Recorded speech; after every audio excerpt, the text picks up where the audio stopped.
Hello and welcome to a brand new episode of Ehsaas आपके अल्फाज हमारे विद लोकेश गुप्ता। दोस्तों, आप सभी का इस प्रोग्राम में एक बार फिर से बहुत बहुत स्वागत है। दर्शकों, हमारा हमेशा ये प्रयास रहता है कि इस प्रोग्राम में हम जिन सेलिब्रिटी को या जिस गेस्ट को हम इनवाइट करते हैं उनसे कुछ ऐसा मैसेज सोसाइटी में जाए जिससे कि सोसाइटी को कुछ सीखने का, समझने का, खुद को इंट्रोस्पेक्ट करने का मौका मिले। और आज इसी कड़ी में जो हमारे गेस्ट हमारे साथ आज मौजूद रहेंगे, बहुत ही एक सेंसिटिव मुद्दे पर हम बात कर रहे हैं and that is gender equality. Constitution में जो आर्टिकल है उसमें भी लिखा हुआ है कि राइट टू इक्वेलिटी, महिला और पुरुष के बीच में समानता हो, ये उनका समानता का अधिकार है। लेकिन क्या सही मायनों में सोसाइटी में, समाज में, कानून की नज़रों में वो समानता का अधिकार प्राप्त हो पाया है? दोनों ही ज्वाइंट या न्यूक्लियर फैमिलीज में क्यों परिवार टूटते जा रहे हैं, बिखरते जा रहे हैं? क्यों पुलिस केसेस बढ़ते जा रहे हैं? कोर्ट में मुकदमे लगातार बढ़ते जा रहे हैं। तारीख पे तारीख मिलती है। हस्बैंड की तरफ से वो केस जीतें या फिर वाइफ की तरफ से वो केस जीतें, लेकिन फिर भी जो वक्त आपने उसमें गंवाया है, जो एलिगेशंस आपने एक दूसरे के परिवारों पर लगाए हैं, और सबसे बड़ी बात है कि अगर आपके बच्चे हैं, उनके ऊपर उस चीज़ का क्या असर पड़ता है, उनके ऊपर क्या बीतती है, उसका शायद हम अंदाज़ा भी नहीं लगा सकते। सिर्फ अपनी ईगो में, अपने एटीट्यूड में। और कुछ लोग हमें प्रोवोक कर देते हैं, चाहे वो हमारी फैमिली के हों, नियर बाय हों, हमारे रिलेटिव्स हों, हमारे दोस्त हों। मैं एक मुकदमा करूंगी और एक केस करूंगी, मेरा पूरा ससुराल वाले जो हैं इंक्लूडिंग हस्बैंड, वो सब घुटनों पे आ जाएंगे, नाक रगड़ेंगे मेरे सामने। तो फिर आप बहुत बड़ी गलतफहमी में हैं। क्योंकि जो परिवार इज्जत के लिए जीता है और जब एक बार एक बहू आकर के उनकी इज्जत को नीलाम कर देती है, सरे बाजार उसकी धज्जियां उड़ा देती है, उसके बाद फिर उनके पास खोने के लिए कुछ नहीं रहता। तो आज इन्हीं सभी मुद्दों पर बातचीत करने के लिए हमारे साथ मौजूद हैं मोनिका गारखल जी, जो जेंडर इक्वेलिटी एक्टिविस्ट हैं, कई एनजीओ से जुड़ी हुई हैं। पुरुष अधिकारों के लिए उन्होंने अपनी आवाज़ बुलंद की है, क्योंकि उनका मानना है कि जो प्रेजेंट सिनेरियो है उसमें कहीं ना कहीं पुरुष को बहुत ज़्यादा दबा दिया गया है। तो आइए बात करते हैं मोनिका गारखल जी से। क्यों टूटते जा रहे हैं रिश्ते? क्यों बिखर रहे हैं परिवार? बच्चों को नहीं मिल रहा पेरेंट्स का प्यार। कौन है जिम्मेदार? बढ़ते अधिकार, घटते संस्कार, झूठे इल्जाम हो जब आधार, निश्चित है संबंधों में दरार। आइए जानते हैं एक्सपर्ट्स के विचार। मोनिका जी, आपका हमारे प्रोग्राम एहसास आपके अल्फाज हमारे में बहुत बहुत स्वागत है and thank you so much कि आपने अपना कीमती वक्त निकाला इस प्रोग्राम के लिए। लोकेश जी, मैं आपका धन्यवाद करना चाहूँगी कि जिस विषय पर मैं काम करती हूँ या समाज के जिस मुद्दे को मैंने पकड़ा हुआ है उसको आपने इतना अहम समझा और आपको लगा कि नहीं, इस पर भी एक चर्चा होनी चाहिए। बिल्कुल होनी चाहिए। और इसके लिए आपका बहुत बहुत धन्यवाद। मुझे लगता है कि ज़रूर हम जनता को, वो कहते हैं ना, सतर्क कर पाएंगे शायद। बिल्कुल, और इसकी बहुत ज़रूरत भी है कि समाज में इस चीज़ के लिए अवेयरनेस हो कि क्यों इस तरह की चीज़ें होती हैं। तो सबसे पहला सवाल मेरा मोनिका जी आपसे यही है कि एक महिला होते हुए भी, बीइंग अ विमेन, आप men's right activist as a काम कर रही हैं, सोशल एक्टिविस्ट काम कर रही हैं, जो जेंडर इक्वेलिटी है उसके लिए आप काम कर रही हैं। तो इस तरह की सोच आपके दिमाग में कब आई और किस वजह से आई? क्या कुछ ऐसा आपने सोसाइटी में, समाज में कुछ ऐसा इंसिडेंट देखा? जी, मेरे करीबी मित्र हैं जी, तो ये 2018 की बात है। ओके। तो मैंने इस तरीके की एक FIR जिसको कहते हैं 498A, और उसमें सब्सिक्वेंट पूरा पैकेज जो आ जाता है, बिल्कुल बिल्कुल, और उससे जुड़ी हुई काफ़ी सारी चीज़ें देखी, सुनी, क्योंकि उन्होंने मुझसे शेयर किया और वो मेरे सीनियर भी रह चुके हैं, एक्स बॉस हैं। तो काफ़ी उनके परिवार को कहीं मदद की ज़रूरत पड़ी, क्योंकि उस समय वो विदेश में थे और उनके परिवार, मैं इंडिया में थी, तो उनके परिवार की जो मदद मैं कर सकती थी लीगली वो मैंने जा कर के करी। एंड वहाँ से मैंने इसके ऊपर काफ़ी डीप डाइव किया, गूगल किया, पढ़ना शुरू करा। पढ़ते पढ़ते पढ़ते पढ़ते मैं एक्चुअली तो मैं उनके लिए ही कोई रेमेडी ढूंढ रही थी। जी। पर वो रेमेडी से मुझे ये पता चला कि इंडिया में कई सारे एनजीओज हैं जो कि पुरुषों के लिए काम करते हैं। तो अब मेरी जिज्ञासा थोड़ी सी और ये बढ़ी कि पुरुषों के लिए काम करते हैं, मतलब ऐसा क्या है पुरुषों के लिए जो करते हैं, क्योंकि तब तक तो मैं भी ये मान के चलती थी कि पुरुष जो है वो एक बहुत स्ट्रॉन्ग जेंडर है, वो सोसाइटी में डोमिनेट करता है। हाँ, कहीं किसी हद तक, मतलब झूठ नहीं कहना चाहूंगी, ये सच्चाई है, मैं ये मान के चलती थी। तो जब मेरे को पता चला कि अच्छा ये चीज़ें हैं और उसके ऊपर मैं पढ़ती गई, मेरी रुचि बनती गई और पता नहीं पढ़ते पढ़ते मैं कब आगे चली गई। ये वाकया मेरे दिल को इतना, मतलब जिसको कहते हैं ना कि अंदर से झंझोड़ गया इस सच्चाई को, कि मुझे लगा कि मुझे अब सोसाइटी के लिए मुझे कुछ करना चाहिए। हर घर में आज एक बेटा है, हर घर में एक भाई है, आज मुझे भी छोटा भाई है, तो बाकी जितने भी पुरुष हैं वो सब मेरे भाई के जैसे या मेरे मित्र कह दीजिए। तो उस नाते मुझे लगा कि मुझे उनके लिए कुछ करना चाहिए और इसलिए मैं पिछले 2 साल से इसी फील्ड में कार्यरत कर हूँ। जनरली देखा जाता है कि समाज में जो एक सोच है सोसाइटी की, और वो जो समाज है, जो सोसाइटी है, वो आपसे, हमसे, हम सभी लोगों से मिलकर बना है। कहा यह जाता है कि समाज में इक्वलिटी होनी चाहिए, महिला पुरुष दोनों कंधे से कंधा मिलाकर काम करें, दोनों इक्वल हैं, उनके बीच में किसी तरह की कोई बायसनेस नहीं है, कोई असमानता नहीं है।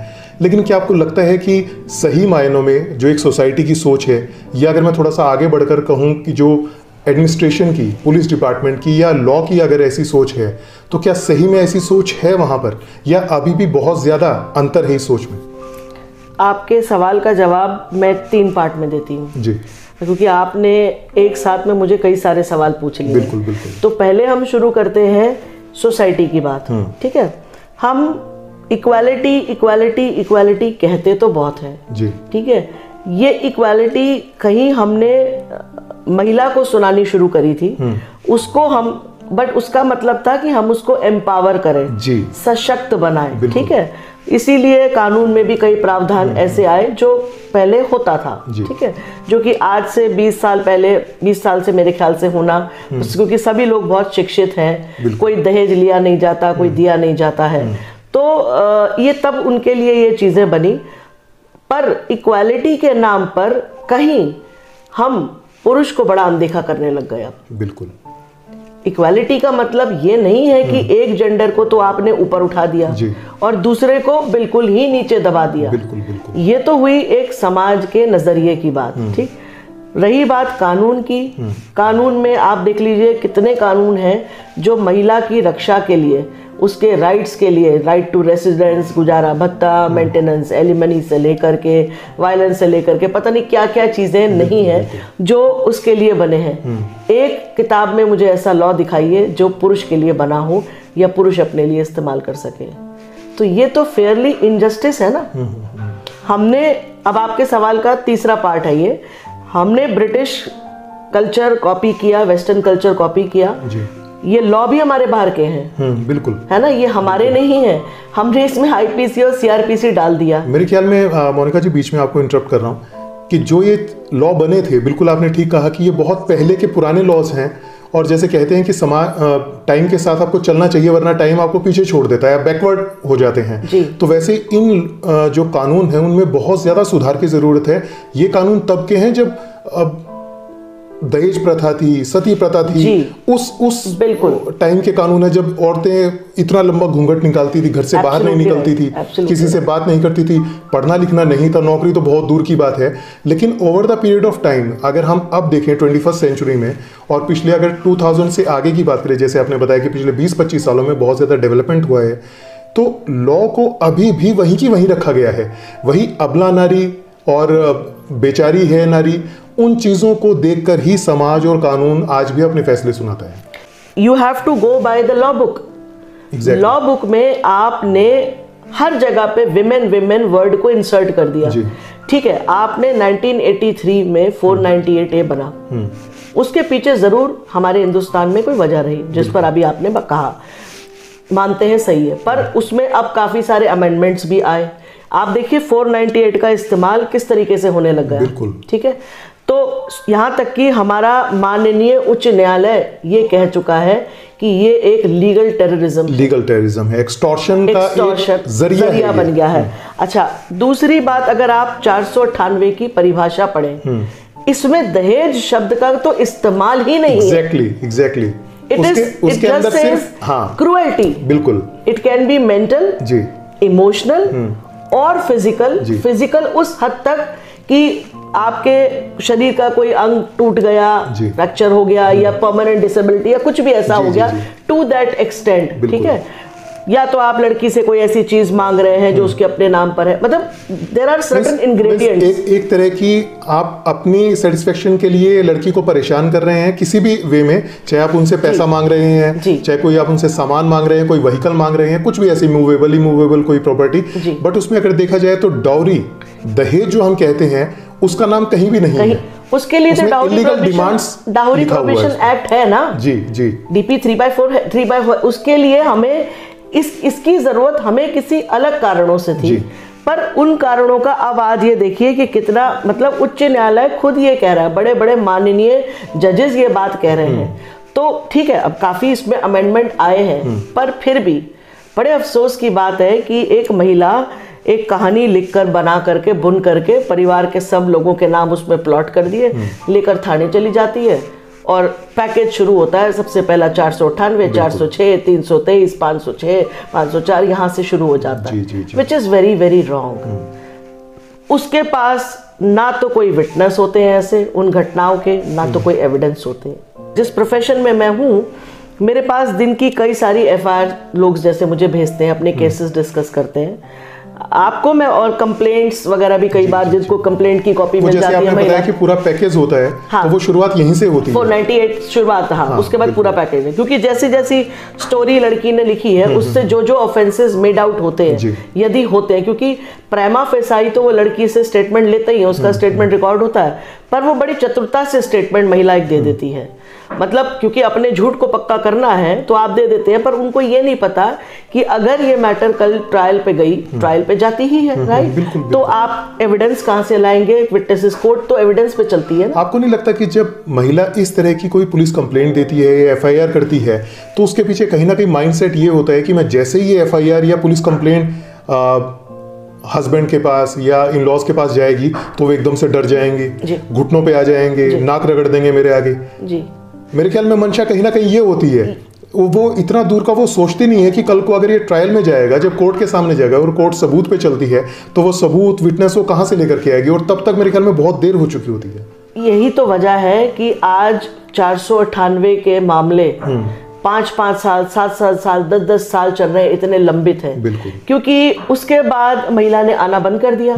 अच्छा, यहाँ तो ये तो करके गई वो, साथ में उसने एक डोमेस्टिक वायलेंस का, अब मुझे बताइए, जब 1983 में अच्छा खासा हमने, अगर हम इसको मानते थे, if the government and law had the reasons to believe कि ऐसा होता है, तो उसके बाद अब 2005 में आप घरेलू हिंसा लेकर आ गए, डोमेस्टिक वायलेंस एक्ट 2005, फिर ये बनाया गया। ठीक है, और वो भी अगर बनाया गया तो सिर्फ उसमें नाम तो है वो domestic violence act for women, लेकिन विमेन में भी देखा जाए तो फिर कई केसेस में हमने देखा है कि वो भी सिर्फ और सिर्फ बहू के लिए होता है। उसमें ना तो देवरानी, जेठानी, सास और कोई उसके अंदर प्रोटेक्टेड नहीं महिला है, में गिनती नहीं है, उनकी महिला में गिनती नहीं है। मतलब मुझे नहीं लगता ये बात मुझे कैमरे पे आपके साथ कहनी चाहिए कि नहीं, मैंने कुछ जगह पे लिखा भी है। मैम, हर जगह लोगों को पता है, एडमिनिस्ट्रेशन को पता है, दबे वर्ड्स में सभी ये लोग बोलते हैं कि 100 में से 95-98% तक केसेस जो हैं वो झूठे होते हैं।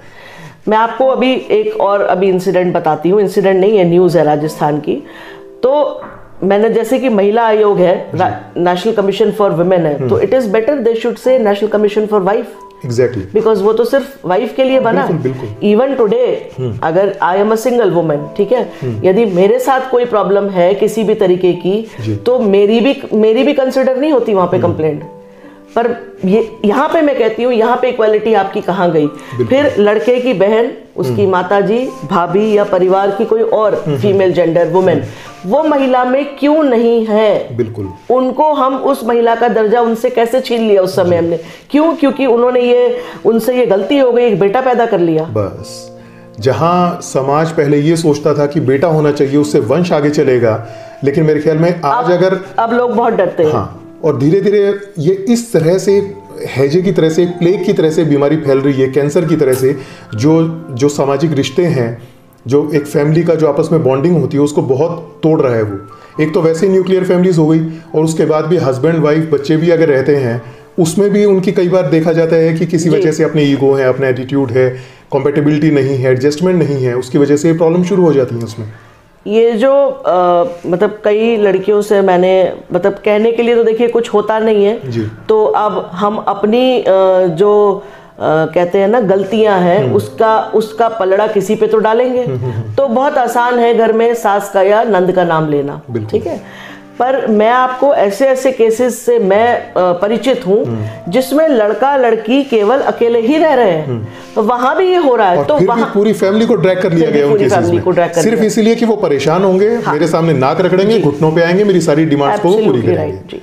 अब आप बताइए कि वहां भी वो लड़की एडजस्ट नहीं कर रही। अब ठीक है, हम उसका क्योंकि मेरे पास जो वर्जन आता है उससे मुझे अगर ड्रैग हुई है शादी 2 साल 2 महीने 3 महीने 2 महीने में आपको इश्यूज आ गए, अरे 2 months is a very less time. आप एक दूसरे को जानने पहचानने के लिए सिर्फ 2 महीने का आप अगर टाइम ठीक वैसी बात है कि अगर कोई पौधा 6 महीने बाद या साल भर बाद फल देगा तो 2 महीने में फल कैसे दे देगा?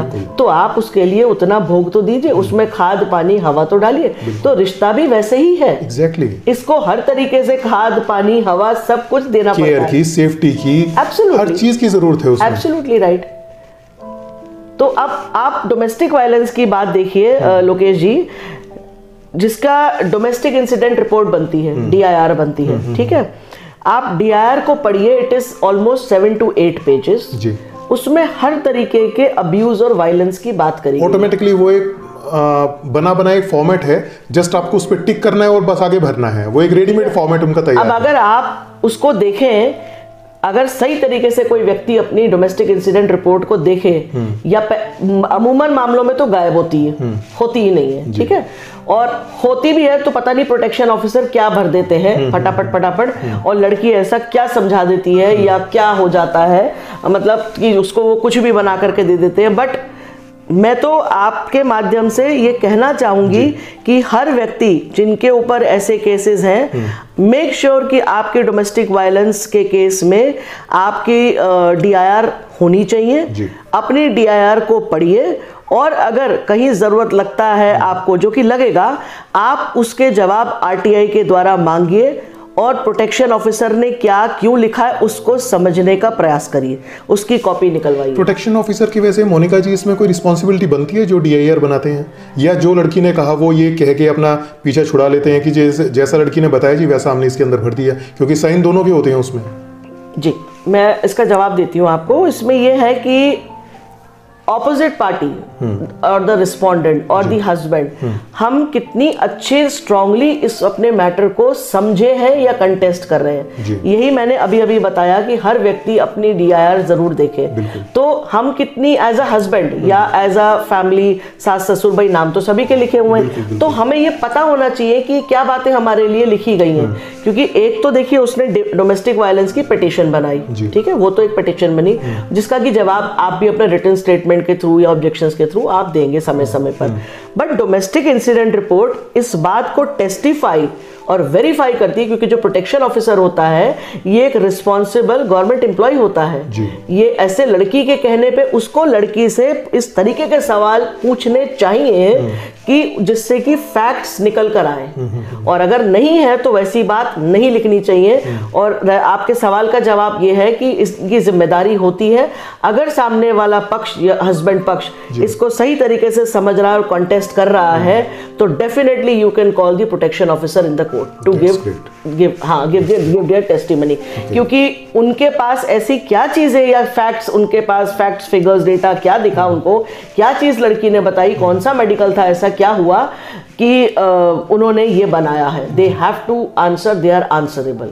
बट इसके लिए बहुत ज़रूरी है कि जब आपके ऊपर किसी के ऊपर कोई ऐसा मुकदमा लगे तो अपनी DIR को अच्छे से पढ़ें और उसकी कॉपी निकलवाएं, और उसके तरीके हैं कि RTI के द्वारा किस तरीके से आप प्रोटेक्शन ऑफिसर से अपने सवालों के जवाब जो उन्होंने लिखे हैं वो ले सकते हैं। There are ways and means to do that, क्योंकि आप डायरेक्ट पूछेंगे तो कोई बताएगा तो है, ऐसी बात है ना। तो ये चीज़ है।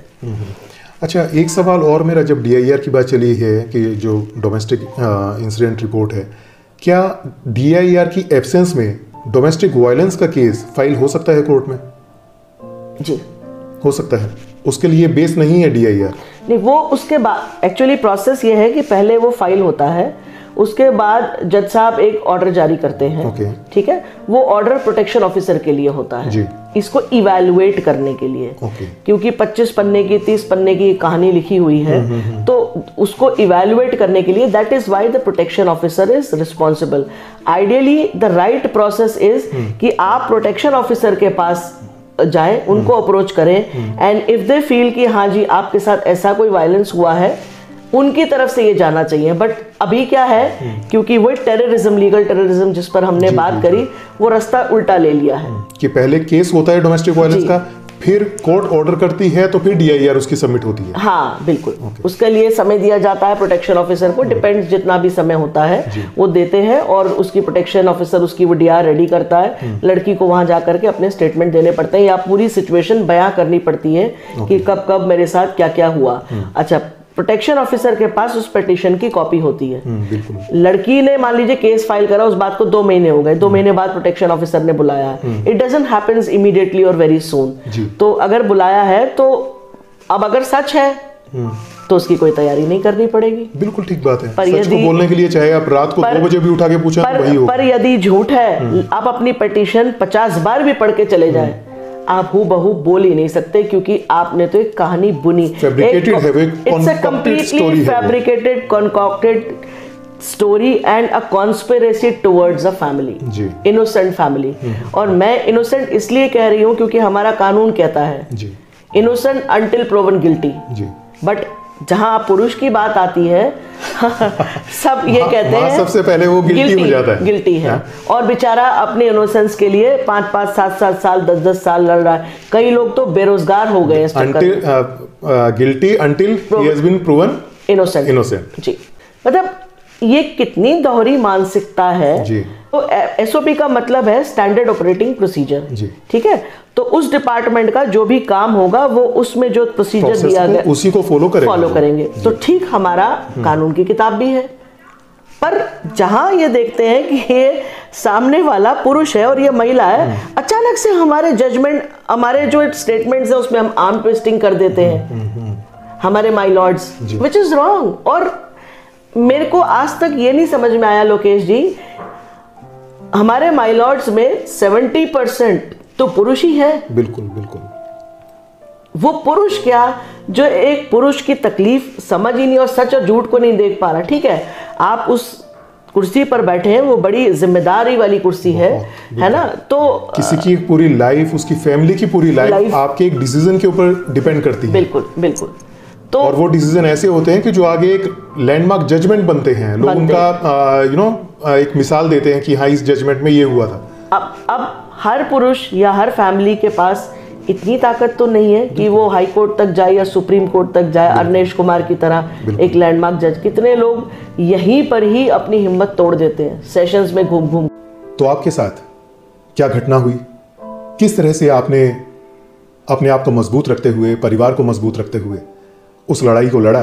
क्योंकि ये लड़ाई है झूठ के खिलाफ आपके सच की, आपके मान की, सम्मान की। आपका एक्सपीरियंस कैसा रहा? किन लोगों ने आपका साथ दिया, किन लोगों ने आपका साथ नहीं दिया? किन चीज़ों से आपको सपोर्ट मिला, वो ज़रूर हमें बताइएगा। आपके कमेंट्स का हमें इंतज़ार रहेगा। अगर अभी तक आपने इस चैनल को सब्सक्राइब नहीं किया है तो आप इस चैनल को सब्सक्राइब कर सकते हैं। ज़्यादा से ज़्यादा इस वीडियो को शेयर कीजिए। हो सकता है हम किसी ऐसे ही दुखी परिवार तक मदद पहुंचाने में उनकी हेल्प कर सके। दोस्तों, आपको ये प्रोग्राम कैसा लगा हमें ज़रूर बताइएगा। दोस्तों, इसी विषय पर और ज़्यादा जानकारी के लिए और ज़्यादा चर्चा के लिए देखना ना भूलिएगा इसका अगला पार्ट।